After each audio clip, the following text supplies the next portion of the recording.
Bapa yang di surga, kami datang kepada Tuhan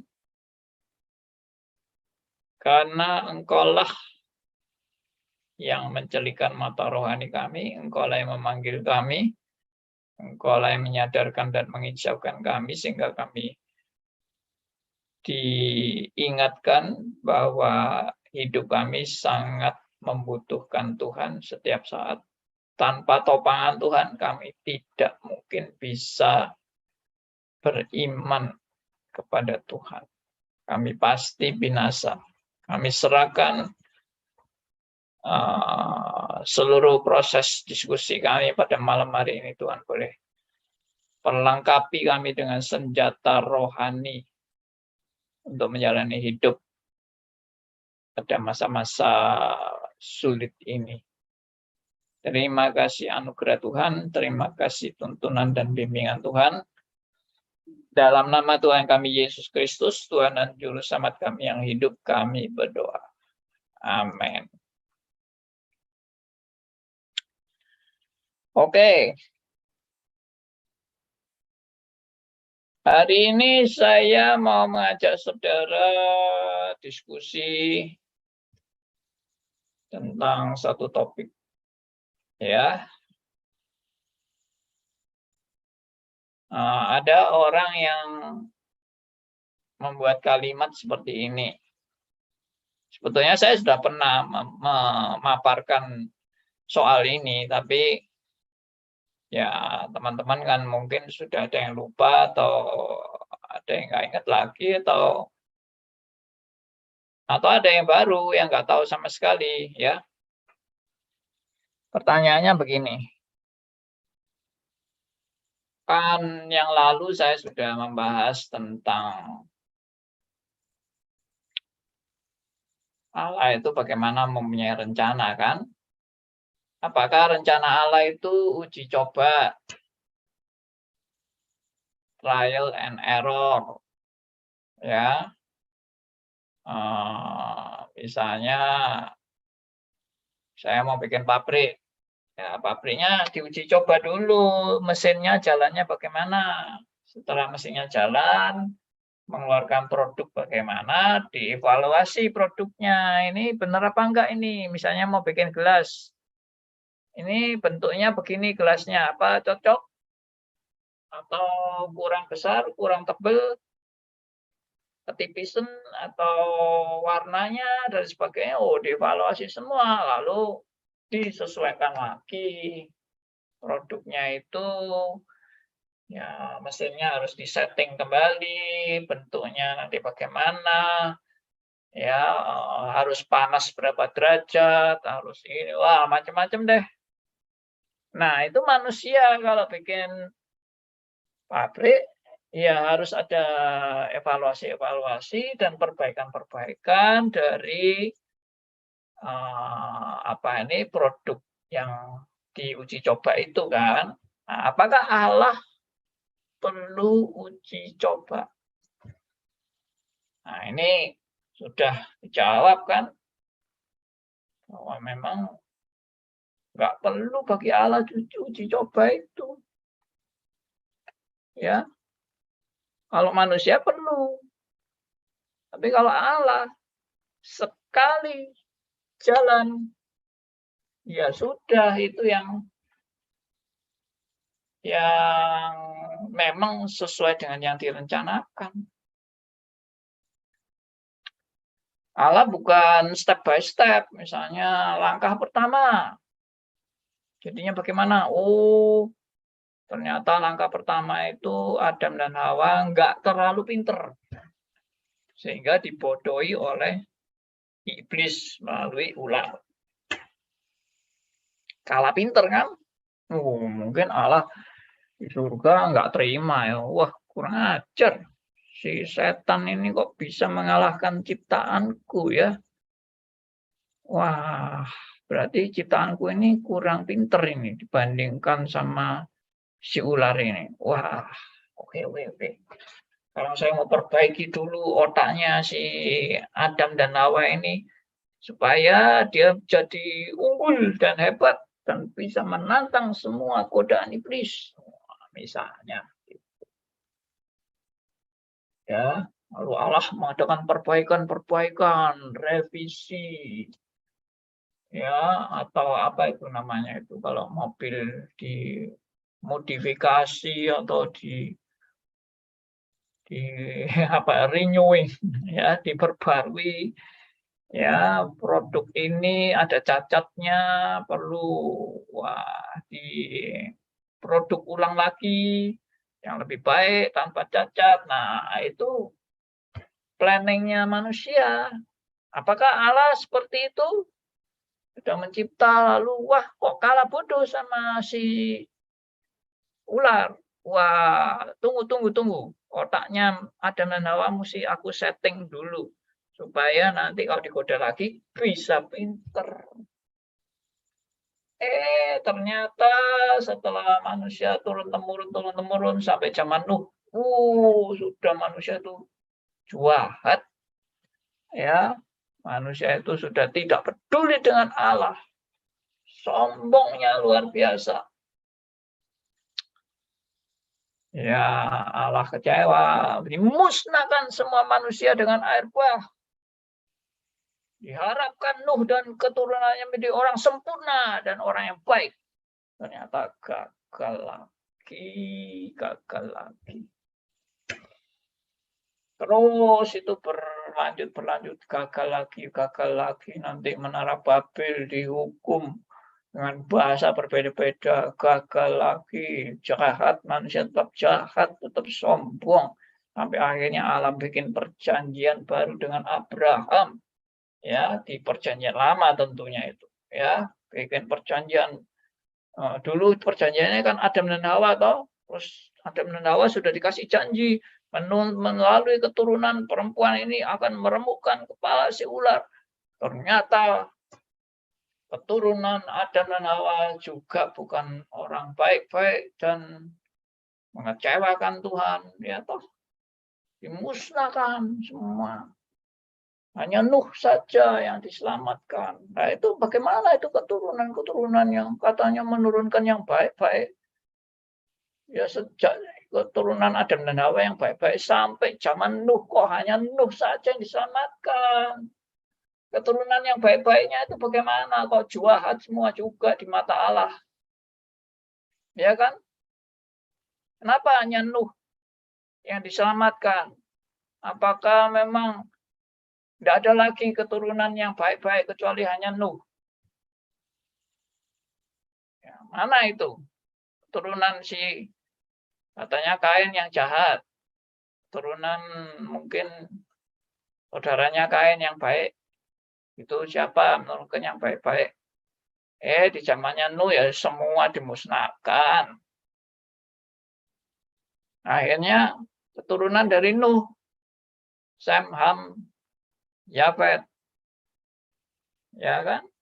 Akhirnya ya jahat semua itu. Ya ada yang baik memang. Tapi kesimpulannya Tuhan pilih Abraham dari orang tua yang kafir dan penyembah berhala. Orang tua Abraham itu penyembah berhala. Bukan orang yang memegang perjanjian Allah sejak zaman Nuh. Tidak ada itu yang memegang perjanjian Allah sejak zaman Nuh itu. Mana itu? Abraham dipanggil keluar dari rumahnya, dari keluarganya. Ayo pergi, tinggalkan itu orang tuamu. Aku bikin perjanjian dengan kamu. Nah, dengan harapan Abraham akan menghasilkan orang yang baik-baik. Yaitu. Hanya Abraham kawin dengan Hagar, bikin masalah. Bikin suatu bangsa yang sekarang juga bikin masalah terus. Apa kalau Abraham tidak kawin sama Hagar, tidak ada masalah? Salah juga itu. Kalau orang hanya berpikir, Abraham ini gara-gara bikin suatu bangsa yang muncul yang tidak diharapkan. Ya, sekarang bermusuhan terus. Apakah kalau tidak ada keturunan dari itu Hagar itu, Abraham dengan Sarah aja keturunannya baik-baik semua? Abraham dengan Sarah itu keturunannya baik-baik semua? Ya enggak juga. Jahat lagi.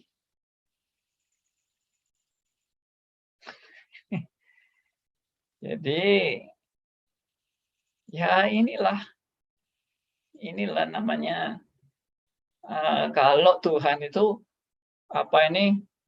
mencoba baru lagi, gagal lagi, mencoba perjanjian baru lagi, gagal lagi, mencoba sampai zaman Tuhan Yesus.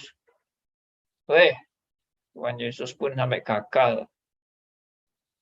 Nah, ini kalau dilihat dari sudut tadi itu loh ya, bahwa Allah itu bisa gagal. Wah, sampai menurunkan Tuhan Yesus, waduh, anaknya pun disalib oleh orang-orang kurang ajar itu. Nah, ini juga kegagalan Allah. Wong mestinya semua orang itu menghargai anaknya Allah, anak satu-satunya, anak tunggal. Semua orang mestinya menghargai. Tambah kurang ajar, tambah disalibkan. Kurang ajar benar itu orang-orang yang menyalibkan. Sampai rencana Allah, tanda petik, gagal lagi. Ya ini kalau melihat tadi, rencana Allah itu dari sudut pandang bahwa rencana Allah itu bisa berubah dan bisa digagalkan. Kalau rencana Allah yang bisa digagalkan, sejak Adam dan Hawa digagalkan, lalu zamannya Kain Habil ya digagalkan, zamannya Nuh digagalkan, zamannya Abraham digagalkan. Aduh, habis-habis sampai hari ini gagal terus. Maunya gereja itu jadi bagus mestinya. Zaman perjanjian baru, gereja didirikan. Ya, melalui gereja ini, ya semua bangsa akan diberkati. Ya, gereja adalah yang mendirikan Tuhan Yesus. Jadi gereja itu betul-betul sebagai garam dan terang dunia yang sempurna. Gereja adalah terang seperti mercusuar. Ya, menyinari, memancarkan sinar. Semua orang melihat mercusuar ini. Itulah gereja. Menggambarkan kesempurnaan Allah. Gereja juga brengsek. Ya maaf ya, saya kalau ngomong gini nih, bukan berarti saya ini sok saleh, sok benar. Enggak. Justru saya menyadari ketidaksempurnaan manusia. Orang-orang yang menjalankan gereja pun tidak sempurna. Gereja pun banyak kelemahan kekurangan. Gereja pun banyak cacat celah. Di mana saudara lihat ada gereja sempurna? Coba tunjukkan. Gereja yang didirikan oleh para rasul pun ada cacat celah. Dan sampai sekarang gereja para rasul bukan yang menjadi contoh. Sampai turun-temurun, sampai sinodenya berabad-abad. Mestinya gerejanya para rasul itu yang paling sempurna. Yang didirikan oleh Rasul Paulus, Rasul Petrus, Rasul Yohanes. Itu gereja sempurna. Sinodenya juga sempurna. Orang-orang menjalankan sempurna. Nyata brengsek juga. Saya dulu, ya ini sharing sedikit ya, pengalaman saya mendirikan gereja. Sudah pernah sih saya sharingkan ini, tapi nggak apa-apa sharing lagi. Dulu waktu pertama kali saya diberi tugas oleh Pak Tong mendirikan gereja, saya nggak punya bekal bakal sama sekali mengembalakan jemaat. Ya, istilahnya nol putul. Mengembalakan jemaat itu nol putul. Ya, itu istilah Surabaya itu. Tidak ada modal sama sekali, tidak ada pengalaman, tidak ada pengajaran bagaimana mengembalakan jemaat, ya taunya sih bisa baca buku-buku sih. Tapi kalau praktek, saya soalnya juga pelayanannya itu bukan di, ya pernah sih praktek pelayanan di gereja cuma 2 bulan. Saya praktek 1 tahunnya bukan di gereja, di kampus. Sebagai pembina kerohanian saya prakteknya 1 tahunnya loh ya. Di gereja cuma 2 bulan aja. Jadi ya sudah, saya ditugaskan sebagai gembala, ya saya mengembalakan apa adanya. Tapi saya tuh sudah punya konsep ideal. Mendirikan gereja dengan konsep ideal. Memulai dengan segala angan-angan, cita-cita kesempurnaan gereja. Ya, gereja yang murni, yang tulus, yang betul-betul diperkenan Tuhan, yang tidak ada cacatnya, yang betul-betul kembali kepada Alkitab. Sempurnalah pokoknya gereja yang saya mau dirikan ini dengan gaya metode apapun yang saya uji coba untuk menjalankan gereja yang sempurna ini.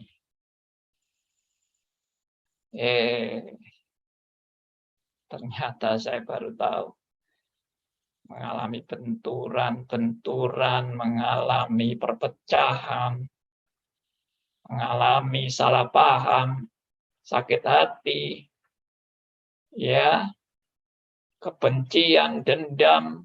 Waduh, muncul dalam gereja yang saya bina. Aduh, saya kaget. Kenapa Tuhan ini terjadi? Mestinya tidak boleh terjadi. Ini semua mestinya dipelihara Tuhan. Jangan sampai ada perpecahan, jangan sampai ada salah paham, jangan sampai ada kebencian di antara kita. Ada. Sampai terpental, beberapa orang terpental. Ya. Saya dianggap begini begitu, gembala yang tidak mampu menggembalakan, tidak mampu memimpin. Waduh, saya diprotesi. Dan mereka yang tadinya merintis bersama, menangis bersama, berdoa bersama, sekarang meninggalkan. Saya terus jadi bertanya-tanya, Tuhan, kenapa ya gereja saya tidak bisa sempurna? Ya itu dulu. Dulu saya waktu nggak tahu apa-apa itu. Nggak ada yang kasih tahu saya. Cuma yang saya kasih tahu saya itu cuma satu pendeta, yaitu pendeta senior saya, gereja asal saya. Pendeta senior saya almarhum mengatakan, Andi, kamu itu sudah enak-enak, hidupmu sudah baik-baik, sekarang kamu kok cari masalah menjadi gembala.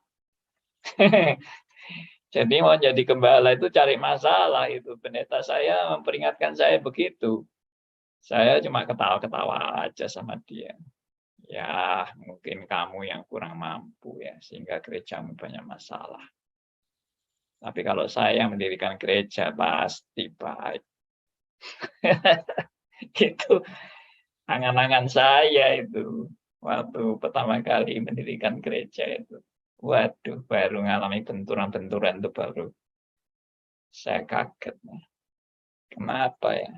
Kenapa Tuhan mengizinkan sampai saya khotbah sesuatu, ada yang bereaksi, marah, benci dengan khotbah saya. Katanya, Pak Andi ini pasti khotbahnya nyindir saya. Saya lihat kiri kanan di jemaat ini, tidak ada yang cocok untuk khotbahnya Pak Andi. Yang cocok itu cuma saya aja. Jadi Pak Andi ini memang tujuannya, khotbahnya mau nembak-nembak orang ya. Padahal saya nggak ada maksud sama sekali nembak dia itu. Belas-belasan malah dalam pikiran saya untuk mengata-ngatai dia melalui khotbah saya itu sama sekali tidak muncul. Dia bisa bereaksi seperti itu sampai mau meninggalkan gereja. Aduh, saya pikir bagaimana ini gereja saya baru cuma orangnya baru 30-an. Ya, 30. Sedikit. Orang sedikit tiba-tiba sudah mau mundurkan diri. Waduh, bagaimana ini cari jiwa susah setengah mati. Meninggalkan kok gampang sekali. Ya, nah itu. Itu orang yang menggebu-gebu mengharapkan gerejalah tempat orang suci, orang benar, orang yang berjuang dengan hati yang murni, ya dengan sungguh-sungguh, dengan semua demi kemuliaan Tuhan, bukan untuk egois kita. Aduh, sekarang saya baru sadar manusia tidak ada yang tidak ada egoisnya. Semua manusia masih punya egois, punya gengsi, punya harga diri. Termasuk saya. Saya bukan menilai orang-orang, ternyata orang-orang ini brengsek yang murni cuma saya sendirian. Enggak, saya juga sadar saya orang brengsek. Nah, kembali lagi kan ke tadi. Apakah Tuhan mengharapkan gereja itu yang didirikan ini menjadi gereja yang ideal, gereja yang bagus, gereja yang memuliakan Tuhan, gereja yang tidak ada orang berdosa? Ya, ternyata salah kan. Konsep itu salah. Ya, kalau gitu Tuhan itu bolak-balik gagal. Mendirikan gereja baru lagi. Ada pendeta baru mendirikan gereja baru. Dengan harapan, ini orang-orang baru ini suci, bersih. Gerejanya yang baru ini pasti akan ideal. Akhirnya sama lagi. Sama dengan pengalaman saya. Gagal lagi. Kalau gitu Tuhan itu bolak-balik gagal ya. Dirikan gereja baru. Sudah menggerakkan hamba Tuhan yang baru. Ini hamba Tuhan baru. Ini hamba Tuhan yang suci. Ini hamba Tuhan yang murni. Ini hamba Tuhan yang keakuannya nggak ada. Ini hebat ini hamba Tuhan ini. Akhirnya lihat aja. 10 tahun, 20 tahun, 30 tahun. Gimana? Hamba Tuhannya tetap rendah hati nggak? Ya, tetap bisa menghindari dosa, egois, kepentingan diri, kesombongan, kemunafikan. Ya, bisa benar-benar tulus, 100% tulus. Pelayanannya benar-benar sempurna, tanpa cacat, tanpa kelemahan. Ada pendeta kayak gitu. Ya, kalau ada ya dia sudah bukan pendeta, dia itu mungkin malaikat yang turun dari surga. Ya itulah. Ya, saya ngomong kayak gini, jangan saudara ngira saya ini kecewa loh ya. Saya ini kecewa dengan enggak, saya justru menyadari ini adalah hikmat bijaksana yang Tuhan berikan pada saya untuk mengerti ini melalui banyak benturan-benturan, masalah-masalah, air mata, problema, kesulitan. Puji Tuhan. Dan sekarang saya memahami tidak ada rencana Allah yang gagal. Tidak ada perjanjian Allah yang gagal. Tidak ada gereja yang didirikan Kristus yang gagal. Tidak ada. Karena Kristus tidak mendirikan organisasi gereja. Kristus tidak mendirikan gedung gereja. Kristus mendirikan gereja yang tidak kelihatan. Dan itu yang tidak pernah gagal. Ya benar ini. Saya merenungkan ini. Saya lalu tidak katakan gereja yang kelihatan itu enggak disertai Tuhan. Disertai. Tapi yang namanya gereja yang tidak mungkin gagal dan tidak mungkin di tengah jalan menjadi hancur, berantakan, itu bukan gereja yang kelihatan. Kalau gereja kelihatan tuh boleh hancur, boleh lenyap, boleh tak berbekas. Tapi gereja kelihatan akan terus berlangsung. Maka perjanjian Allah juga dengan Adam dan Hawa, perjanjian Allah dengan Nuh, perjanjian Allah dengan Abraham, perjanjian Allah dengan Ishak, dengan Yakub, dan seterusnya. Perjanjian Allah itu juga tidak pernah gagal. Bukan lalu Allah sudah putus hubungan sama ini, ganti sama ini, putus hubungan sama Nuh, ganti Abraham, putus hubungan sama Abraham, ganti sama Ishak. Ishak putus hubungan dengan diteruskan Yakub.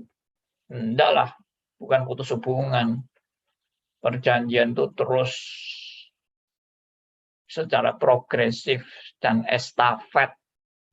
Diteruskan. Sampai hari ini perjanjian Allah juga diteruskan. Tidak pernah gagal satu kali pun. Kalau gagal itu ya berarti sudah putus, perjanjian Allah sudah putus, gagal. Sekarang perjanjian Allah yang baru, dan yang baru ini dimulai dengan harapan-harapan baru yang tidak seperti yang lama yang sudah gagal. Tidak. Ya, perjanjian Allah itu progresif, terus berlanjut. Bukan perjanjian lama berhenti, selesai. Sudah enggak laku, sudah dibuang perjanjian lama. Sekarang perjanjian baru, tidak, salah itu. Perjanjian lama itu menjadi fondasi bagi perjanjian baru. Kalau enggak ada perjanjian lama, perjanjian baru pun tidak akan bisa berdiri. Dari mana perjanjian baru berdiri tanpa perjanjian lama? Enggak bisa. Dan perjanjian lama tanpa perjanjian baru tidak ada penggenapan. Itu juga tidak bisa. Ya, itu bukan pembaruan perjanjian meskipun disebut lama dan baru. Bukan pembaruan dalam arti yang lama sudah dibuang, yang baru sekarang yang baru ini dijalankan dan diimani yang baru. Yang lama sudah dibuang di sampah, enggak. Itu enggak benar. Ya, saya bersyukur sekali saya boleh mendapat banyak pelajaran-pelajaran yang indah. Ternyata apa yang saya pelajari juga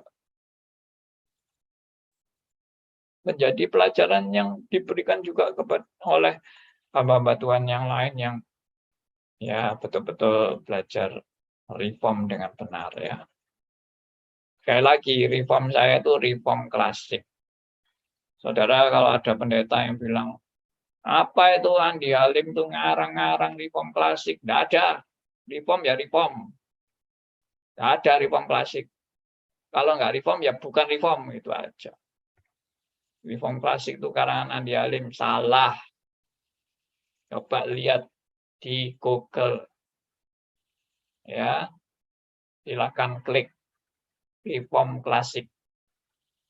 Anda akan menemukan reform klasik itu bagaimana. Mungkin juga dekat dengan reform Puritan. Kenapa kok ada reform Puritan? Nggak usah Puritan, reform ya reform. Reform Puritan tuh hanya tambahan orang-orang nganggur. Enggak ada sejarahnya reform Puritan itu. Ya, baca-baca sendirilah. Oke ya, jadi kembali lagi kepada ini tadi rencana Allah itu.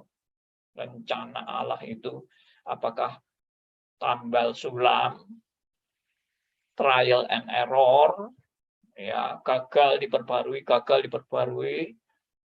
ya, atau apa ini, terputus rencana Allah itu. Diganti lagi. Orangnya perjanjian dengan orang yang baru lagi, ditinggalkan yang lama, perjanjian lagi, yang baru lagi. Enggak, terus berlanjut secara estafet. Jadi gereja yang benar hari ini adalah gereja yang melanjutkan estafet tersebut. Sederhana kan sebetulnya definisi gereja yang benar dan tidak benar itu sederhana, yaitu apa? Meneruskan estafet. Kalau ada gereja yang sekarang berdiri dan tidak berkaitan dengan estafet ini, dia merasa dialah satu-satunya yang benar, yang dapat pembaruan wahyu baru dari Tuhan. Sudah pasti itu sesat dan bidat. Kalau tidak meneruskan estafet dari sejak Adam dan Hawa sampai hari ini. Loh, dari mana Bapak tahu gereja Bapak ini meneruskan estafet? Ya, belajarlah sebelum mengkritik. Saya pernah itu mengajar dan juga mengkhotbahkan tentang estafet ini. Saya percaya benar bahwa gerakan reform adalah gerakan yang meneruskan estafet yang daripada Tuhan. Bukan baru, gerakan reform itu bukan baru, namanya aja reform kok. Reform itu apa? Reform itu kembali kepada Alkitab. Jadi mana yang baru? Nggak ada yang baru. Kita dari dulu ya diajarkan Tuhan kembali kepada Alkitab. Dari zamannya Tuhan Yesus juga kembali ke Alkitab. Zamannya Musa juga kembali kepada Alkitab meskipun baru ditulis Alkitab itu, tapi manusia sudah diajarkan untuk mulai menghargai firman Allah yang tertulis. Sebelum tertulis bagaimana? Ya kembali kepada firman. Firman yang bagaimana? Yang lisan diberikan. Tuhan memberikan firman-Nya secara lisan dan diajarkan apa? Kembali kepada firman. Hidupmu harus kembali kepada firman yang diberikan secara lisan dan tertulis di hatimu.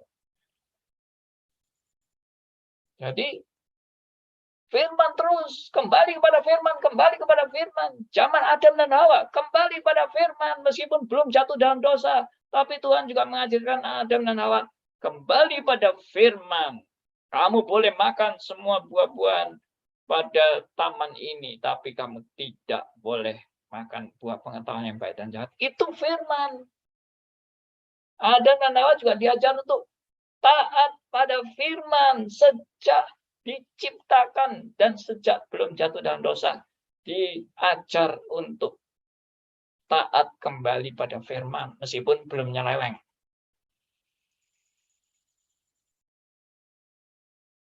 Jadi itu reform. Makanya saya pernah bilang, reform dimulai sejak kapan? Sejak Adam dan Hawa. Meskipun mungkin tepatnya ya waktu Adam dan Hawa dan jatuh dalam dosa. Tapi sebelum jatuh dalam dosa, sudah diajar taat pada firman. Reform itu juga sebenarnya spiritnya apa? Taat kembali pada firman. Adam perlu diajar itu taat pada firman. Buktinya dia digoda sama iblis langsung sudah kolaps. Berarti menunjukkan apa? Adam dan Hawa masih belum berpengalaman di dalam ketaatan pada firman. Begitu digoda, klik, langsung tertarik, langsung ambil.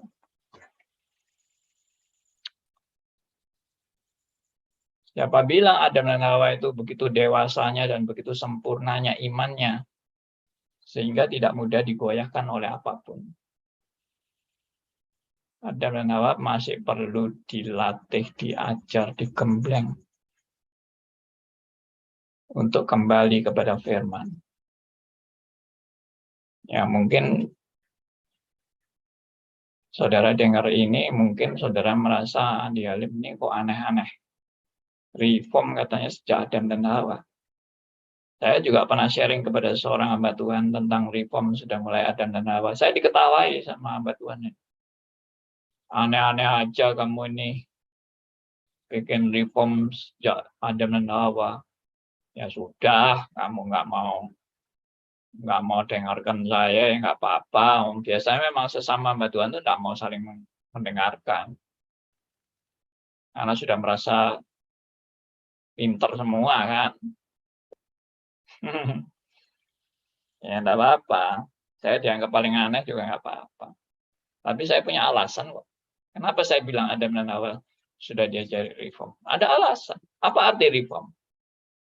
Back to the word of God. Belajar taat kepada firman Allah. Itu Adam dan Hawa sudah diajari sejak diciptakan. Makanya diberi perintah. Adam dan Hawa tidak lalu diciptakan lalu sudah sak maumu sendiri, sak karepmu dewe, seenakmu. Ya, enggak. Abraham tidak pernah diajari seenakmu, sebebasmu, enggak. Adam dan Hawa diajari untuk ini firman dan kamu harus taat. Taklukkanlah bumi, ya, berkuasalah terhadap ikan di laut, binatang, burung di udara, binatang di darat. Berilah nama-nama.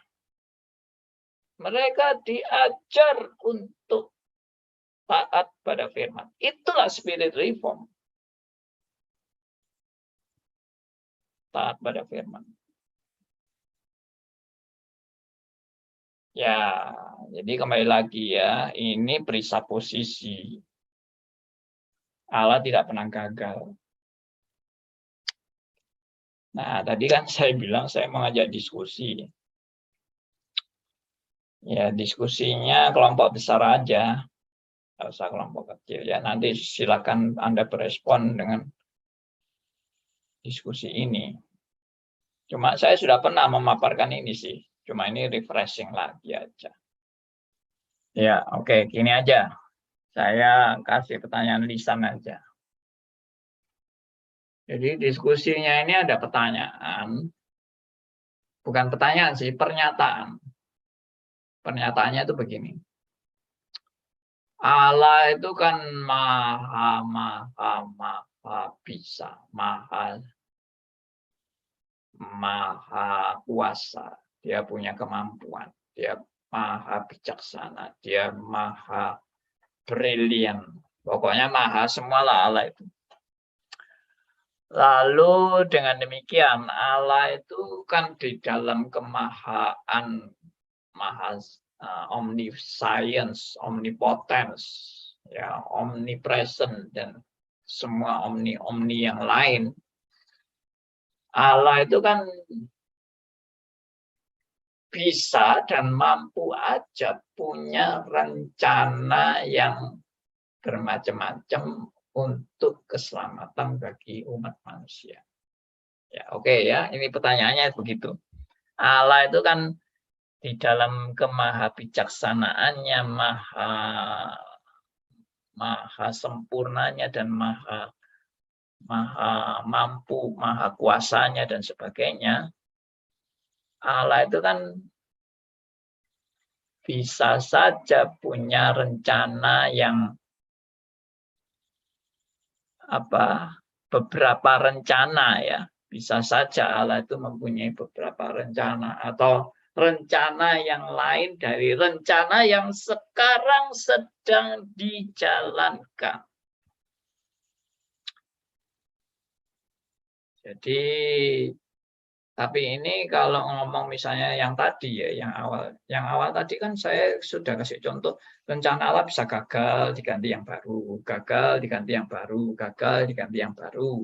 Tapi kalau Anda sudah menyadari bahwa itu wrong, suatu yang salah, bahwa Allah itu bukan rencananya, bukan model uji coba, gagal, dibarui lagi, gagal, dibarui lagi, bukan seperti itu, tapi rencana Allah itu rencana yang sempurna. Nah, di dalam rencana yang sempurna, Allah kan juga bisa saja mempunyai rencana yang sempurna juga. Jadi misalnya rencana keselamatan Allah sekarang melalui Yesus Kristus. Tapi bisa aja kan Allah juga punya rencana lain yang tidak harus melalui Yesus Kristus. Bisa juga Allah bikin rencana misalnya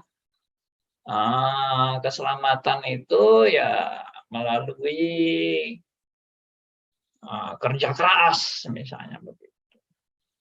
Atau bisakah Allah punya rencana yang ya tidak usah mengizinkan manusia jatuh dalam dosa. Ya sempurnalah rencana Allah itu yang sempurna. Ya, jadi Allah itu kan memang bisa pilih dari misalnya 5 rencana Allah. Allah mau pilih yang pertama atau yang ketiga atau yang kelima, ya terserah Allah kan. Dalam mau menggenapi rencananya, dia mau pilih yang mana, tergantung Allah sendiri mau pilih yang mana.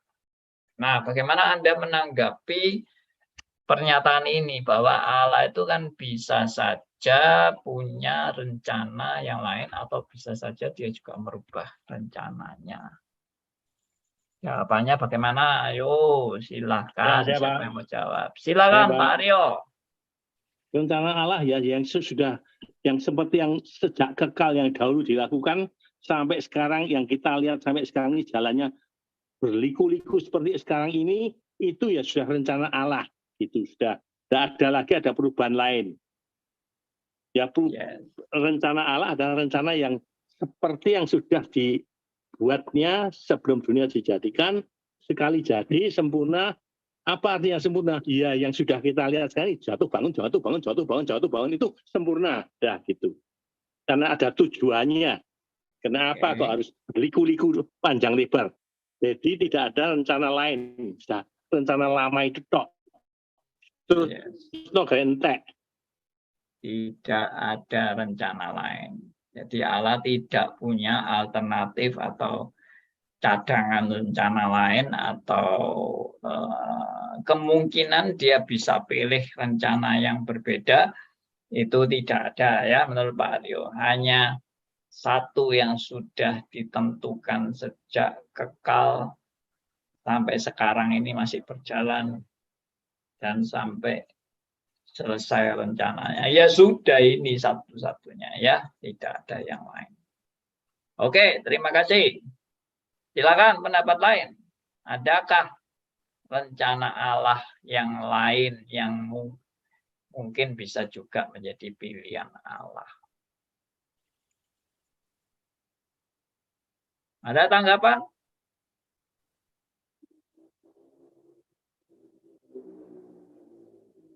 Siapa yang mau bicara? Halo, malam Pak Andi. Silakan Bapak Martin. Yang beberapa minggu lalu, Pak Andi pernah mengatakan ada satu statement ya, dalam kemahakuasaan Allah, Allah bisa menciptakan batu yang Allah sendiri nggak bisa ngangkat. Nah, kira-kira analoginya seperti itu. Jadi artinya Pak, kalau Allah sudah merencanakan satu hal yang dalam kemahakuasaannya, kesempurnaannya satu, ya nggak mungkin Pak ada alternatif lain. Berarti kalau sampai ada seperti itu, berarti ya menyalahi daripada kemahakuasaan Allah sendiri itu. Gitu Pak. Baik. Menyalahi daripada kemahasempurnaan Allah yang punya hanya satu planning yang sudah pasti absolut. Itu Pak. Bentar, tadi Anda mengutip tentang Allah menciptakan batu itu bagaimana? Coba dikasih kata yang jelas. Jadi yang beberapa waktu yang lalu, itu kan ada satu statement bahwa Allah itu adalah maha kuasa. Ya. Nah, kalau Allah itu maha kuasa, berarti Allah bisa menciptakan batu yang sedemikian besar atau berat sampai Allah sendiri pun tidak akan mampu untuk mengangkatnya. Karena Allah maha kuasa. Itu Pak. Nah, bisa apa nggak bisa? Ya itu karena statement yang salah, bukan masalah bisa nggak bisa, Pak. Yes. Kan itu, Pak. Jadi analoginya juga sama seperti ini. Allah menciptakan rencana yang berpuluh-puluh rencana, alternatif. Ya nggak ada itu sudah. Yes. Itu, Pak, sudah kira-kira, Pak. Oke, Terima kasih, Pak. good. Terima kasih. Jadi Allah kalau punya rencana beratus-ratus rencana alternatif, yaitu saling berkontradiksi dengan prinsip Allah itu maha kuasa, maha sempurna, ya Allah yang nggak mungkin salah. Nah, kok rencananya ratusan digonta-ganti gitu rencananya, ya itu kan menunjukkan Allah yang nggak sempurna kalau bolak-balik diganti-ganti itu. Ya, sama seperti bisakah Allah membuat batu yang amat besar sampai Allah tidak kuat mengangkatnya? Yaitu kontradiksi. Pertanyaan kontradiksi. Kalau Allah Maha Kuasa, bisakah dia membuat batu yang amat besar sampai dia tidak kuat mengangkatnya? Nah, itu kan kontradiksi. Tidak kuat mengangkat itu kontradiksi karena Allah itu bagaimanapun Allah bisa, kecuali bertentangan dengan dirinya sendiri. Dan kecuali bertentangan dengan kehendaknya sendiri. Bisakah Allah membuat batu yang amat sangat besar? Ya tergantung Allah mau buat batu yang amat sangat besar atau enggak. Bukan ada yang nyuruh-nyuruh Allah buat batu yang sangat besar. Allah mau membuat batu sangat besar itu ya tergantung Allah sendiri, dia mau buat apa enggak. Nah, itu kan itu sudah menunjukkan bahwa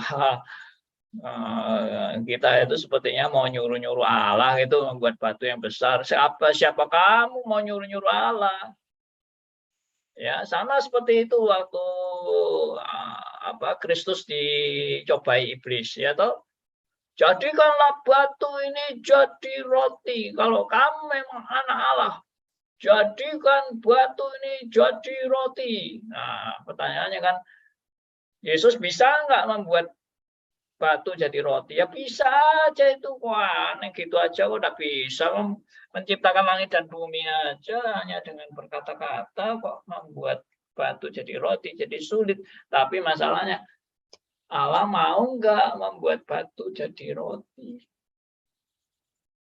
Dan kalau iblis menyuruh Kristus, jadikanlah batu ini jadi roti, lalu Kristus mau nuruti. Kalau Kristus nuruti, berarti Kristus itu diperintah oleh iblis dan mengikuti jalannya iblis.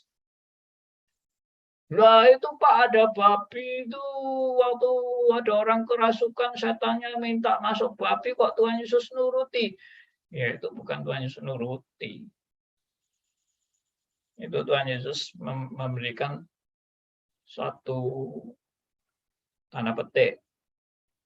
Ya, suatu tanda petik. Hukuman yang memang sudah ditentukan oleh Allah bagi iblis. Bahwa dia memang harus keluar. Itu kan perintah dari Allah, dia harus keluar. Nah, dia mau masuk babi. Ya, itu pun dalam ketetapan Allah dia masuk babi. Bukan lalu Tuhan nuruti kemauan iblis. Nah, kenapa berkaitan dengan masuk babi itu? Ya, nah itu harus dipelajari dulu latar belakangnya. Ya, saya sudah pernah menguraikan itu, dan saya juga menguraikan tentang pemilik babi. Saya juga menguraikan tentang berapa harga babi, ya. Lalu babi itu 3.000 babi itu semua mati dan sebagainya. Ya, itu semua ada background-nya sendiri. Nah, tapi kita tidak usah bahas itu dulu ya. Tapi yang penting prinsipnya begini. Prinsipnya adalah Allah nggak mungkin diperintah oleh manusia, Allah tidak mungkin diperintah oleh iblis, dan Allah bukan seperti orang ini, bombongan. Tahu bombongan? Bombongan itu haus pujian. Coba kalau kamu Allah, ya kamu bisa enggak membuat batu jadi roti? Oh, lalu Tuhan Yesus nggak terima. Kurang ajar lu ya. Lu nggak percaya gua bisa jadikan batu jadi roti ya. Coba ini gua lakukan. Das. Langsung batu jadi roti. Wah, kelihatannya Kristus hebat itu, tapi ternyata Kristus sudah tergoda oleh iblis. Kristus nggak mau lakukan itu. Dan Yesus malah menjawab, ya, ya, manusia bukan hidup dari roti saja, tapi dari setiap firman yang keluar dari mulut Allah. Wow. Itu sepertinya apa yang diminta oleh iblis dan apa yang dikatakan oleh Tuhan Yesus sepertinya tidak connect. Ya, iblisnya minta ini kok, minta roti, batu jadi roti. Tuhan Yesus bilang malah manusia bukan hidup dari roti saja, tapi dari setiap firman yang keluar dari mulut Allah. Sudah, finish, selesai. Coba yang lain lagi. Ya, jadi dengan demikian memang pertanyaan apakah Allah bisa saja mempunyai rencana yang lain selain salib Kristus? Kalau Anda sudah mengikuti semua pembinaan saya ini, Anda pasti menyimpulkan seperti ya Pak Aryo, seperti Martin, dan mungkin teman-teman yang lain. Ya, bahwa tidak mungkin ada rencana lain selain melalui Kristus. Karena apa? Karena itu rencana yang paling sempurna. Dan kalau ada rencana lain lagi, ya, yang merupakan alternatif Allah, berarti yang ini bukan paling sempurna. Berarti rencana Allah itu rencana yang bisa error, yang bisa nggak dipakai, rencana yang nggak terpakai, kadaluarsa, lalu diganti dengan rencana yang mau dipakai yang cadangan ini. Nah, itu sudah menunjukkan kekacauan dari rencana Allah. Ya adalah kekacauan. Saudara hanya lihat fenomenanya. Kalau lihat fenomenanya, sepertinya ciptaan Allah ini kacau. Oh, kejahatan makin berkembang. Waduh, tidak terkendali kejahatan itu. Ada bapak memperkosa anak, ada hamba Tuhan dibunuh penjahat. Ya, ada orang-orang Kristen dibakar hidup-hidup di zaman kaum martir. Itu bagaimana? Di mana Allah ini? Allah ini di mana pemeliharanya? Allah di mana? Wah, Allah ini tidak maha kuasa. Allah tidak sanggup menolong anak-anaknya. Kenapa Yohanes Pembaptis dipenggal, tidak ditolong? Ya, kenapa Stefanus mati di rajam batu? Tuhan tidak menolong, tidak melindungi. Ya, kenapa semua hamba Tuhan mati? Ya, di Alkitab itu mati semua. Nabi-nabi juga mati. Yang hanya naik surga cuma Elia sama Henok. Sudah, yang lain mati semua. Di mana janji pemeliharaan Tuhan? Apakah Tuhan gagal? Apa Tuhan tidak bisa memelihara? Apakah Tuhan tidak sanggup menghindarkan hamba Tuhan dari kematian? Nah, itu. Semua itu error. Pikiran-pikiran error. Ya, oke. Jadi saudara sebelum Ordo Salutis ini, saudara sudah punya presupposisi yang kuat sekali bahwa tidak ada rencana cadangan dari Allah. Rencana Allahnya satu-satunya yang terbaik, dan manusia memang diciptakan untuk harus menjalani jatuh dalam dosa. Karena itu termasuk satu paket dalam rencana Allah yang sempurna. Dan pusat daripada semuanya itu adalah salib Kristus. Dan salib Kristus ini menyatakan kemuliaan Allah. Ya, terfokus bagi kemuliaan Allah. Andi, Baik, silakan Bu Kwili. bukankah juga itu sudah Allah expose tentang rencananya pada waktu Adam dan Hawa jatuh dalam dosa, bahwa dia akan meremukkan kepala Yes. Allah itu kan merupakan satu-satunya yang rencana yang tidak bisa dibatalkan, karena itulah yang Allah janjikan tentang kemenangan daripada atas semua yang terjadi ini gitu. Yes. Itu aja Pak, maksudnya saya Oke, terima tambahkan kasih. gitu. Ya memang tadi juga saya sudah sebutkan perjanjian Allah itu kan sejak Adam dan Hawa sudah ada perjanjian.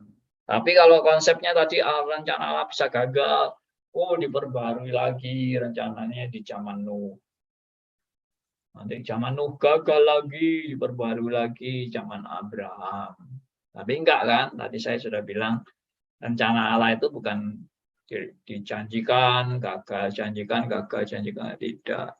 Tapi rencana Allah itu diteruskan, merupakan tongkat estafet, dilanjutkan dan dilanjutkan. Bukan gagal. Dan mulainya kapan? Mulainya jelas sejak Adam dan Hawa. Tadi Bu Kwili yang bilang itu. Jadi Kejadian 3 ayat 15. Itu perjanjian Allah. Sebetulnya itu Allah bicaranya sama si ular. Terkutuklah engkau dari semua binatang. Ya, kamu akan berjalan dengan perutmu dan sebagainya. Itu Tuhan sedang mengutuk si ular. Lalu mengadakan nubuatan permusuhan antara keturunan si ular dan keturunan perempuan. Ya, keturunan perempuan akan meremukkan kepalamu. Ya, dan keturunanmu, ya, dan kamu akan meremukkan tumitnya.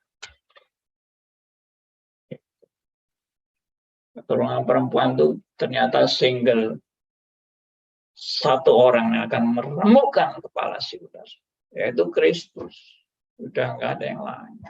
Dan itu pusat daripada seluruh rancangan Allah dari Alfa sampai Omega ini dalam sejarah manusia itu terpusat pada salib Kristus. Makanya tidak ada Kristus mati ditabrak gerobak, itu nggak ada itu. Itu orang liberal kan pernah cerita. Kenapa Kristus harus mati di kayu salib? Itu hanya orang-orang yang terlalu sempit pikirannya. Kristus bisa mati ditabrak gerobak, Kristus bisa mati kena tifus, ya, Kristus bisa mati mungkin keracunan, ya. Jadi tidak usah disalib, nggak perlu. Yang penting Kristus mati. Dan kalau dia mati ditabrak gerobak atau mati kena tifus atau mati dibunuh orang atau mati kena penyakit atau keracunan dan sebagainya, tidak apa-apa. Kristus tetap sebagai penebus. Jadi tidak usah terlalu mendramatisir salib. Ya, sepertinya salib, semua orang Kristen tergila-gila dengan salib. Tidak usah tergila-gila gitu. Allah itu sanggup kok menebus dosa kita, tanpa salib juga Allah bisa. Ini omongan orang yang pikirannya sudah tidak integrated, ya, tidak utuh, tidak komprehensif, tidak melihat secara seutuhnya salib itu artinya apa. Kok bisa disamakan dengan gerobak, itu bagaimana? Salib kok disamakan dengan gerobak? Salib kok disamakan dengan mati kena tifus, ya, atau mati dibunuh orang, atau mati kena keracunan dan sebagainya. Ya itu mungkin orang-orang pengangguran yang terlalu kreatif. Ya. Memang terkenal sekali banyak orang kreatif, terutama di Indonesia ini. Kreatif banget, ya. Kreatif bikin hoax juga kreatif. Oke, silakan teman lain. Mau tanggapi, mau bertanya. Kalau ada yang belum jelas, apa bertanya aja, jangan takut. Ya, jangan, aduh nanti aku tanya ketahuan kebodohanku nih. Waduh, nggak ada pikiran kamu ini kok bodoh itu. Ya, yang bodoh itu justru orang yang sok tahu. Itu orang bodoh, ya. Kita kalau nggak tahu ya bilang nggak tahu. Tanya malah tambah. Kadang-kala gini loh, pertanyaan Anda itu menolong orang-orang lain yang belum paham. Jangan bertanya nanti aku malu loh. Justru banyak orang belum tentu paham bisa menjawab pertanyaan Anda. Ya benar ini. Justru saya banyak juga dibantu oleh pertanyaan. Karena tanpa pertanyaan itu mungkin saya nggak terpikir untuk menjawab itu. Nah, baru ditanya baru, oh iya ini jawabannya mestinya begini.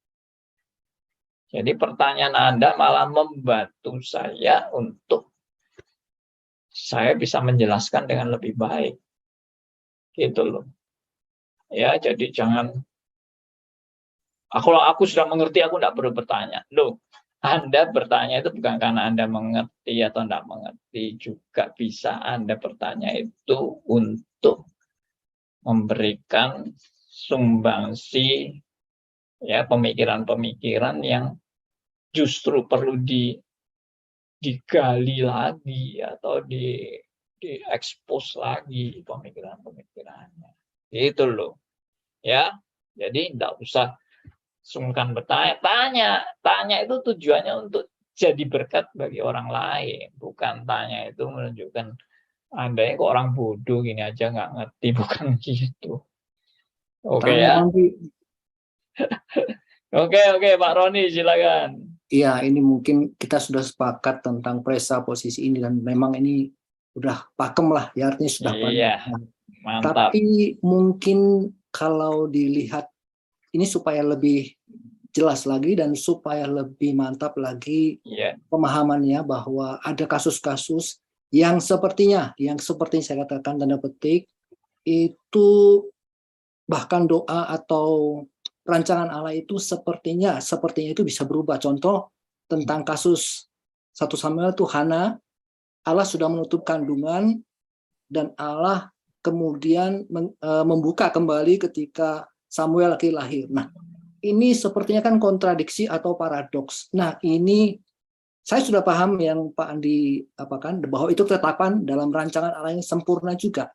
Tapi ketika coba memahami dan mencoba untuk menjelaskan kepada orang lain, mungkin jika suatu saat mereka bertanya pertanyaan kontradiksi ini seperti apa jawaban yang lebih mantap gitu Pak. Terima kasih. Oke, bagus. Baik.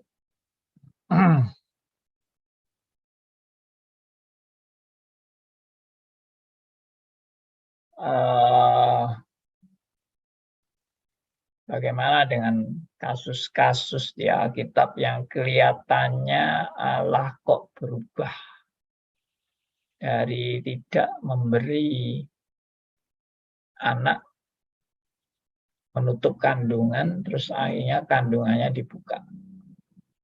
Kenapa kok Allah berubah begitu? Iya, ini jawabannya singkatnya ya. Memang Allah punya waktu. Kapan waktu menutup dan kapan waktu membuka. Sudah toh beres toh. Jadi memang semua dalam waktu Tuhan. Kapan waktu Tuhan menutup dan kapan waktu Tuhan membuka. Kenapa ditutup? Ya kan belum waktunya dia punya anak. Dia harus meraung-raung dulu.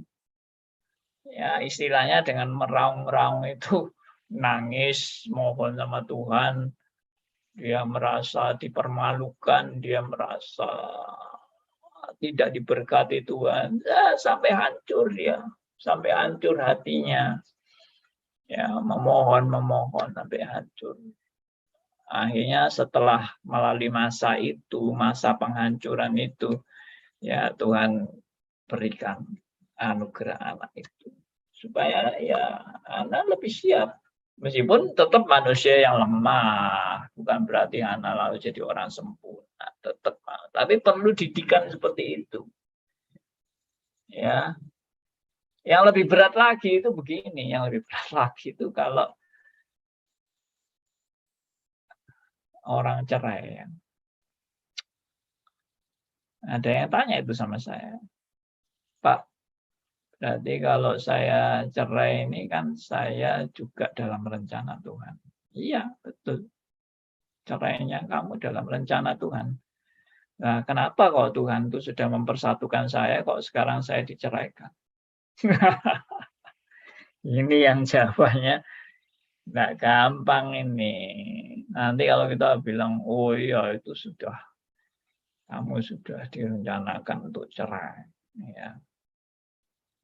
Lalu, waduh, berarti Tuhan itu kok seperti membuat pernikahan saya ini kok berantakan. Kok Tuhan itu kok sepertinya mempermainkan pernikahan saya. Ya, itu. Jawabannya apa itu kalau begitu? Ayo yang lain silakan jawab. Ini latihan menjawab ini. Salim, saya mau coba jawab ya. Silakan Bu Liliana. Kemahaan Tuhan, kedaulatan Tuhan itu tidak lepas dari tanggung jawab manusia. Jadi yang salah apa? Tanggung jawab manusianya. Manusia yang salah, manusia yang berdosa. Karena itu Tuhan melatih manusia dan sekaligus jika Tuhan juga show off ke maha kasihnya daripada Tuhan sampai di atas kayu salib. Oke, lalu hubungannya tadi dengan cerai bagaimana? Oh, dengan cerai, yaitu tanggung jawab manusia. Manusia salah, sudah diberi mata, telinga, akal budi, pikiran yang ada di Alkitab, tapi manusia tidak mentaati apa yang ada di Alkitab. Iya, oke, itu benar. Tapi pertanyaannya kan, loh, cara itu kan tetap juga di dalam penetapan Allah kan. Meskipun memang itu tanggung jawab manusia, oke. Kalau misalnya orang itu tetap taat sama Tuhan dan dia percaya sama Tuhan, kalau tidak boleh cerai, ya dia tidak bercerai dan dia percaya Tuhan akan berikan kekuatan kepada dia. Itu amat sangat saya percayai. Kalau misalnya dia nggak tahan, dia harus cerai, ya konsekuensinya dia harus jalani, dia harus tanggung jawab, tapi tidak terlepas dari kasih Allah. Gitu. Oke. Jadi kalau dia taat, pasti nggak akan cerai. Masalahnya orang cerai itu belum tentu dia yang mau cerai.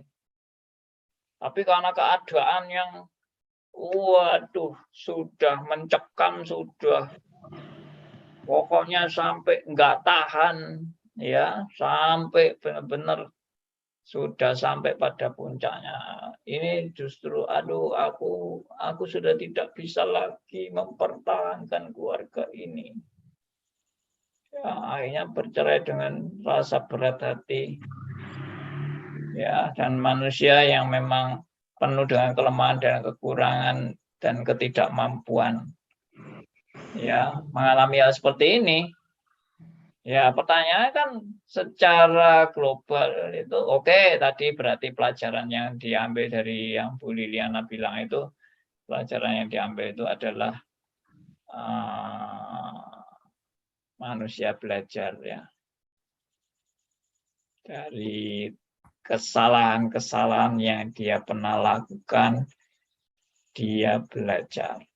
Ya, itu ketetapan Tuhan bahwa justru kalau dia nggak cerai, mungkin dia sudah nggak pernah ingat Tuhan lagi.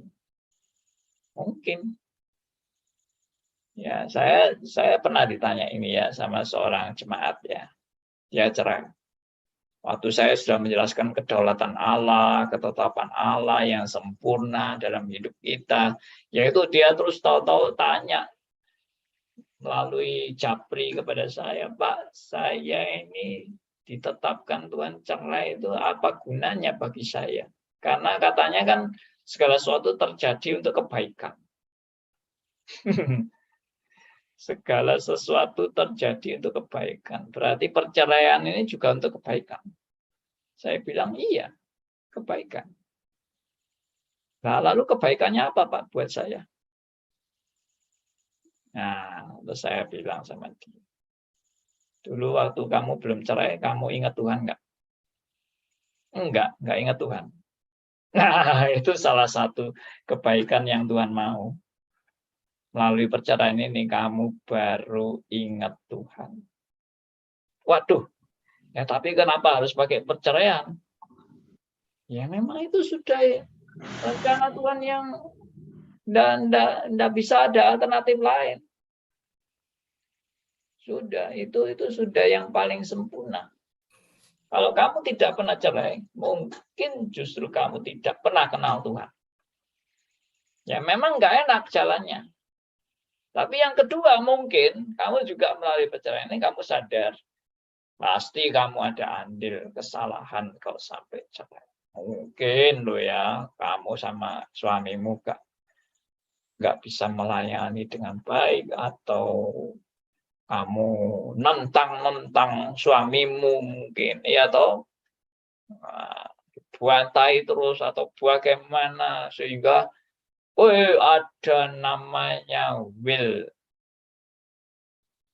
ya yang kelihatannya rumput tetangga memang lebih hijau. Kelihatannya lebih hijau. Tapi kalau sudah di tetangga itu ya sama aja rumputnya itu. Ya, jadi mungkin suamimu ya tergoda melihat kamu yang tukang ngomel-ngomel, suka mengecewakan suami, terus ada sekretarisnya yang lemah gemulai dan sangat menarik. Ya bisa jatuhlah suamimu. Tapi lepas daripada semua itu, Tuhan punya rencana yang baik bagi kamu. Sudah, itu yang kamu harus percaya. Ya, sudah yang masa lalu sudah terjadi. Ya sudah, sekarang masa yang ke depan ini. Kalau sebaliknya, Bang? Nah, sebaliknya apa misalnya? Setelah bercerai malah hidupnya jadi amburadul, nggak karu-karuan, frustasi. Nah, itu gini, kalau seperti itu saya malah mempertanyakan dia ini betul-betul anak Tuhan apa enggak. Kalau hidupnya amburadul dalam ukuran manusia, tapi dia makin sadar siapa dirinya di hadapan Allah dan dia kemudian mendekatkan diri pada Tuhan, ya itu kan tetap terbaik kan. Tapi kalau dia makin jauh dari Tuhan, makin tidak peduli sama Tuhan, ya makin jadi ateis, ya saya mempertanyakan dia ini anak Tuhan atau bukan. Karena saya percaya segala sesuatu terjadi untuk kebaikan bagi setiap orang yang mengasihi Tuhan. Jadi kalau orang ini malah tambah nggak mengasihi Tuhan, tambah jauh dari Tuhan, tambah nggak peduli sama Tuhan, tambah rusak-rusakan, ya saya ragu-ragu deh memang anak Tuhan atau beneran atau bukan, ya. Nah, waktulah yang menguji, karena belum finish kan, misalnya dia sekarang ini lagi rusak-rusakan hidupnya, tapi kan belum finish, kita nggak tahu finishnya bagaimana. Mungkin Tuhan bisa membuat dia pada detik-detik finish untuk menyesali segala perbuatannya dan dia bertobat kepada Tuhan. Ya, itu kan kita juga I don't know. Nggak ada yang tahu. Seperti itu. Ya. Malam, Pak Andi. Malam, Mbak Sony. Boleh bertanya, Pak? Wah, sangat boleh, Pak. Oke, kalau dari konsepnya Pak Andi kan bahwa perjanjian Allah itu atau penetapan Allah itu dari kekal sampai kekal ya. Nah, Yes. pertanyaan saya gini, keselamatan itu memang dibuat Tuhan ketika Adam dan Hawa jatuh atau pada saat penciptaan dunia? Sebelum Adam dan Hawa jatuh. Karena kalau berbicara dari kekal sampai kekal, berarti kan ketika iblis itu sudah ada, berarti Tuhan sudah tahu bahwa ini ada baik dan buruk. Bahwa Tuhan akan merencanakan keselamatan itu. Bukan pada saat Adam dan Hawa jatuh. Yes. Bagaimana menurut Pak Andi? Saya akan jawab sesuai dengan Alkitab. Yang tepat adalah rencana Allah itu sudah ditetapkan sebelum dunia dijadikan. Ya, dari Efesus pasal 1 ayat yang keempat itu amat sangat jelas bahwa penetapan Allah itu sudah ditetapkan sebelum dunia dijadikan, berarti di dalam kekekalan. Tidak tahu kapan, tapi yang pasti sebelum dunia dijadikan. Sudah ada penetapan. Berarti yang pasti sebelum Allah menciptakan, dia sudah punya planning yang sempurna dari Alpha sampai Omega. Dan itu the only one, ya, planning yang sempurna. Tidak ada planning lain. Ya itu sudah termasuk orang-orang pilihannya. Sebelum dunia dijadikan loh ya. Allah telah memilih kita itu sebelum dunia dijadikan. Berarti sudah ada planning. Dan planningnya harus melalui Kristus. Sebelum dunia dijadikan. Nah itu. Demikian Mbak Sony. Berarti kan bukan karena Adam dan Hawa jatuh kan, berarti penetapan Allah untuk keselamatan manusia itu. Yes. Betul nggak? Bukan karena, tetapi harus melalui Adam dan Hawa jatuh. Ya, tapi dalam arti itu sudah ditetapkan sebelum Adam dan Hawa jatuh, betul kan? Oke. Thank you, Pak. Pak Andi. Terima kasih. Pak Andi mau nanya, Pak Andi. Ya, silakan Bu Cucu. Pak Andi, di Alkitab kan ada kalau nggak salah di Kejadian, di Keluaran juga, penyesalan Allah itu atas rancangannya kan ada di, kalau nggak salah saya pernah baca di Keluaran. Itu apa? Itu termasuk rencana Allah yang berubah atau gagal atau gimana? Oke. Pertanyaan Bu Cucu ini sudah kita bahas berkali-kali. Oh, saya baru dengar. Nah, jadi Bu Cucu nanti bisa lihat di saya jadi lupa itu di mana tuh saya bahas itu ya. Di video-video YouTube kita itu. Mungkin ada yang ingat atau bahas apa itu ya. Penyesalan Allah itu. Antropomorfis. Itu adalah istilah antropomorfis. Jadi kata menyesal itu tidak bisa diterjemahkan dengan penyesalan manusia. Penyesalan Allah dan penyesalan manusia itu sangat berbeda. Kalau penyesalan manusia itu karena manusia bisa salah. Kalau penyesalan Allah apakah bisa salah? Nggak mungkin Allah salah. Ya, kan itu pasti kan. Lalu penyesalan manusia karena manusia tidak mampu mengatasi problemanya. Nah, penyesalan Allah, apakah Allah tidak mampu mengatasi problema tersebut? Pasti Allah mampu. Nggak ada yang Allah nggak mampu. Ya, Allah apakah tidak berdaya dalam keadaan yang rusak dan kacau balau? Apakah Allah tidak berdaya? Oh, pasti Allah tidak pernah tidak berdaya. Allah pasti maha kuasa. Dimanapun dia maha kuasa. Dimanapun dia mau, dia bisa. Tapi penyesalan itu di satu aspek saya jelaskan bahwa itu bukan menunjukkan Allah yang salah. Tetapi dalam satu aspek itu menunjukkan manusia sudah begitu rusak hidupnya. Jadi penyesalan Allah menunjukkan kerusakan manusia yang sudah keterlaluan. Nah, itu poinnya. Bukan Allah yang salah atau Allah yang Allah yang nggak tahu kalau itu bakal terjadi, Allah terkejut atau Allah salah merencanakan, tidak sama sekali. Ya, itu hanya untuk mau menunjukkan bahwa keberadaan manusia sudah begitu rusaknya. Nah, itu penyesalan Allah, menunjukkan keberadaan manusia yang sudah begitu rusak. Oke, itu baru satu aspek tentang penyesalan, tapi masih ada aspek-aspek lain yang saya pernah membahas tentang penyesalan itu ya. Kalau ada teman yang mau ingat kapan saya bahasnya, ya nanti kasih penjelasan mungkin di WA atau di YouTube ya. Nanti saya juga kasih tahu Bu Cucu tentang penyesalan ini. Oke, Pak Andi. Baik.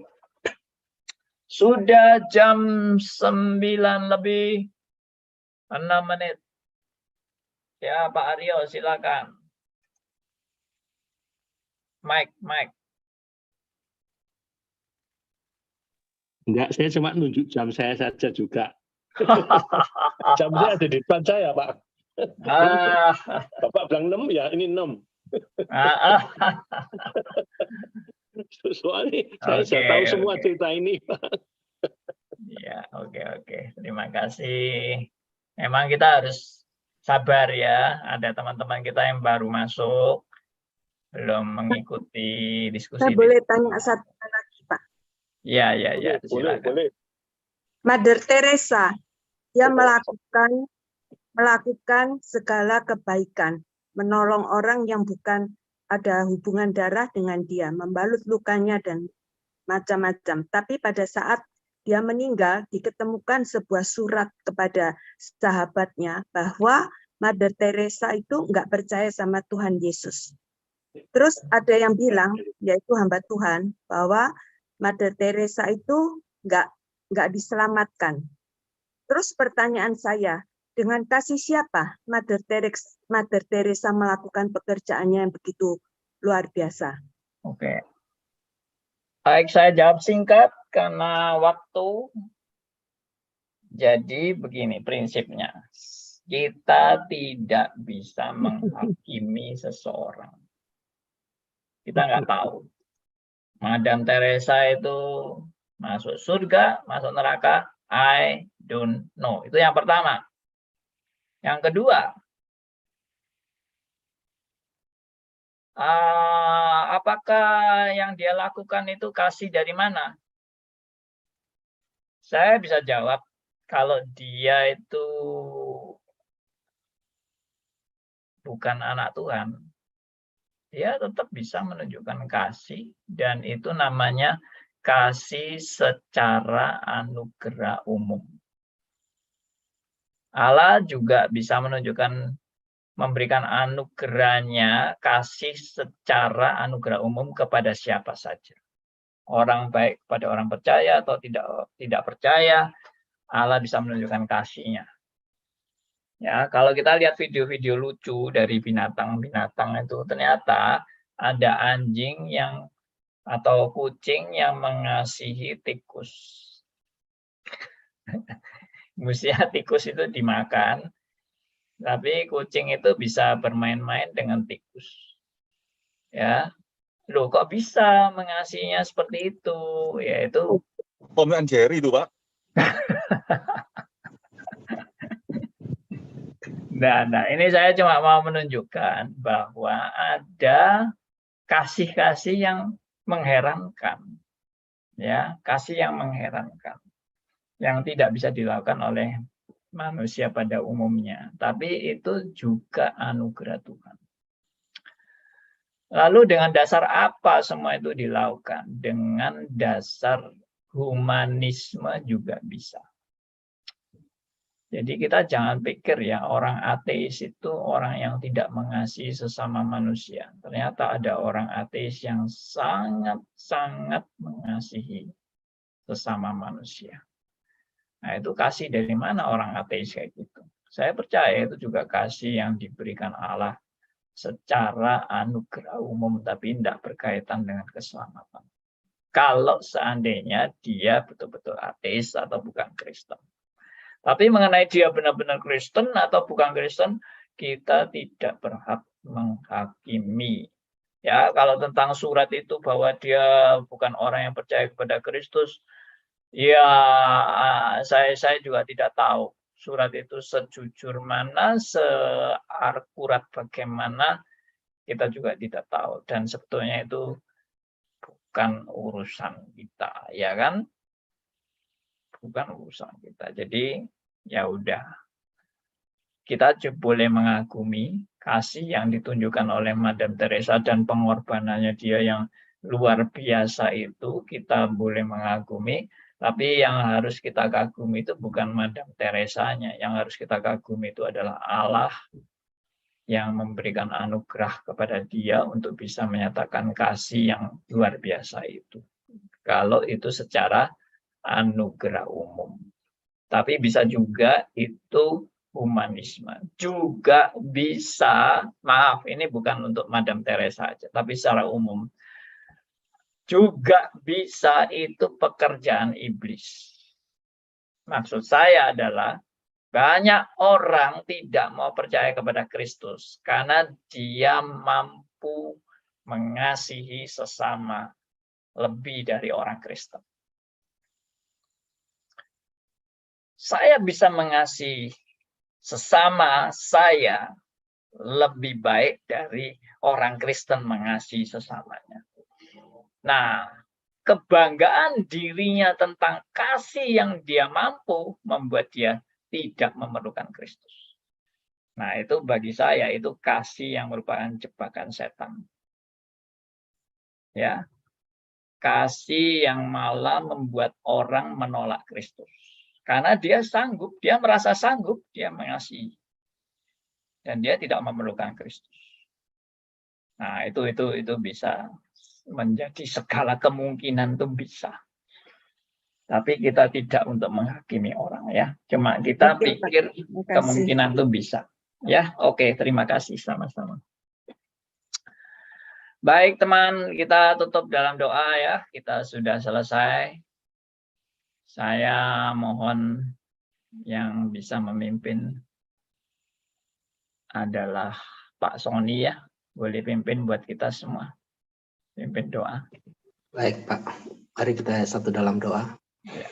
Segala puji dan syukur ya Bapa kami kembalikan kepadamu untuk kasih setia Tuhan, anugerah Tuhan di dalam kehidupan kami. Secara khusus pada malam hari ini kami juga bersyukur untuk firman Tuhan, untuk penjelasan yang begitu jelas dari Pak Andi ya Tuhan bagi kami semua. Biarlah firman yang sudah ditaburkan, penjelasan-penjelasan itu menjadi bekal di dalam kehidupan kami, menambah wawasan kami, dan mempertebal akan iman kami kepada Engkau. Bahwa Engkaulah yang sudah menetapkan semua yang ada di dalam dunia ini di dalam kedaulatan Tuhan. Terima kasih ya Tuhan, biar ini menjadi berkat, dan pakailah terus hamba-Mu Pak Andi untuk menjadi berkat bagi kami semua, berkat bagi banyak orang ya Tuhan. Berkati hamba-Mu, urapi dia ya Tuhan dengan hikmat dan kuasa daripada Tuhan, sehingga melalui Pak Andi banyak orang juga dapat menerima Engkau sebagai Tuhan dan Juru Selamat, dan dapat diperbarui iman kami. Terima kasih ya Tuhan, pada malam hari ini kami akan berpisah. Tuhan berkati anak-anak Tuhan yang sudah mendengar pada malam hari ini. Hanya di dalam nama Tuhan Yesus kami berdoa dan kami bersyukur. Amin. Amin. Terima kasih Pak Sony.